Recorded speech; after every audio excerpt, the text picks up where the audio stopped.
டே 29 second quarter finals Spain vs Belgium. நான் எதிர்பார்த்தபடியே Spain win பண்ணிட்டாங்க. Spain தான் பெட்டர் டீம்.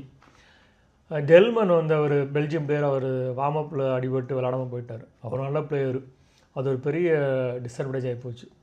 ரெண்டாவது வந்து கோர்ட்வா அந்த கோல் கீப்பர், அவருக்கு அடிபட்டு இடையில போனது வந்து அது இன்னும் மோசமாகிட்டு நிலைமையை. பெல்ஜியம் வந்து ஸ்டார்டிங் 4-3 ஆரம்பித்து அப்புறம் 4-4-2 வந்ததுக்கப்புறம் அவங்க ப்ரெஸ் பண்ணி போக போக கேப்ஸ் நிறைய ஹாஃப் ஸ்பேசஸ் கிரியேட் ஆக ஆரம்பிச்சு. அதை வந்து ரொம்ப நல்லா யூஸ் பண்ணாங்க ஸ்பெயின். அது என்னென்னா டேனி ஆல்மோ அவரை வந்து நல்ல ஒரு மிட்ஃபீல்டு இந்த ஏரியா ஃபுல்லாக கவர் பண்ணார். ஆக்சுவலாக பிட்வீன் த லைன்ஸ் எப்படி ஒன்று என்ன பண்ணு கரெக்டாக பண்ணியிருந்தார். ஆனால் கோல் போட்டுருந்துருக்கணும், ஆக்சுவலாக போடலை. ஆனால் ரொம்ப நல்லா இருந்தது. ஒரு டிப்பிக்கல் டிஃபைன் பண்ண முடியாத ஒரு பொசிஷன். ஆக்சுவலாக அது நல்லா வந்தாப்புல.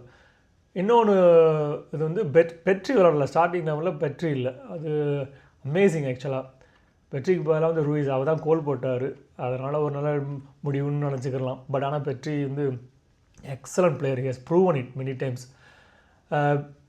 ஸ்பெயின் நல்லா பில்டப் பண்ணாங்க. நம்ம பார்க்க தெரியுது, கரெக்டாக எதுவும் நடக்க போகுதுன்னு தெரியுது. ஆக்சுவலாக ஏன்னா ஃப்ரீக்வெண்ட் ரன்னு ஆக்சுவலாக லைனை க்ராஸ் பண்ணுறது, பிரேக் பண்ணுறது, ஸ்விட்ச் பண்ணுறது, ரைட் டு லெஃப்ட் ஃப்ரீக்வெண்ட்டாக பண்ணுறது. அண்டு எமால் வந்து ஃபார் மோர் பெட்டர் பெர்ஃபார்மன்ஸ். ஆக்சுவலாக இன்னும் கோல் போட்டிருக்கணும், போடலை. பட் நல்லா விளாண்டார்.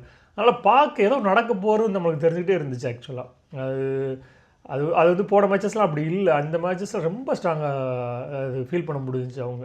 அதனால் தே க்ரோயிங் இன் தி ஸ்ட்ரென்த். அடுத்த மேட்ச் ஃப்ரான்ஸோட 2 கான்ட்ராஸ்டிங் டீம்ஸ்னு நினைக்கிறேன்.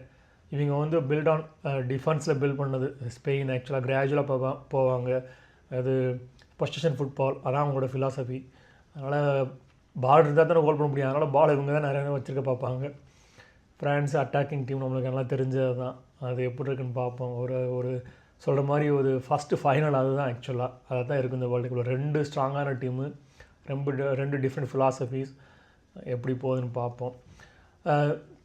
பெல்ஜியம் வந்து அந்த கோல்டன் ஜென்ரேஷன் முடிஞ்சிச்சு, அவ்வளோதான். அவங்களோட இந்த பீரியடு முடிஞ்சு. 3 வேர்ல்டு கப்ஸு அதுலேயுமே உள்ள வின் பண்ண முடியல, கப்பு வின் பண்ண முடியல, எதிர்பார்த்து வின் பண்ண முடியல. ஆக்சுவலாக அவங்க ஒரு ஓவரால் நடக்கும். ஆக்சுவலாக அங்கே பார்ப்போம் அங்கே எப்படி போகுதுன்னு.